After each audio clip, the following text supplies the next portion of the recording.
Hello friends, curd ఇంట్లో వంటలు Arabic style carrot మజ్పూస్. ఇది మజ్పూస్లో ఏదో వెరైటీ.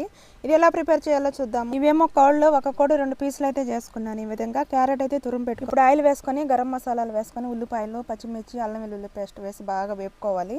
ఇది వేగిన తర్వాత టమోటాలు వేసుకొని ఇప్పుడు 2 ఎండు నిమ్మకాయలు, క్యారెట్ తురుము, ఇదేమో 1 టేబుల్ స్పూన్ మజ్పూస్ మసాలా, పసుపు, మ్యాజీ, అలాగే సాల్ట్, ఇది టమోటా కేడీడి వేసుకున్నాను.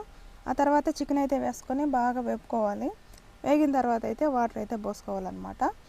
బాగా చికెన్ మునిగేలాగా వాటర్ పోసుకోవాలి. ఇది బాగా గంటన్నర ఉడికిన తర్వాత చికెన్ తీసి పక్కన పెట్టుకోవాలి. అదే వాటర్లో అయితే మనం రైస్ అయితే వేసుకోవాలి. మనం వేసి సరిపోయిందా లేదని చూసుకోవాలి. నేనైతే కొలతలేదు.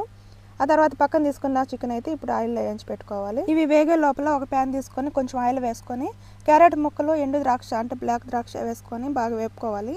ఆ తర్వాత అయితే రైస్ పైన వేసుకోవాలి. ఈ విధంగా అంతే. మనం వేయించుకున్న చికెన్ కూడా రైస్ పైన పెట్టుకొని ఒక 5 మినిట్స్ ఉండిచ్చే సరిపోతుంది. అంతే, మన క్యారెట్ మజ్పూస్ రెడీ. Please subscribe.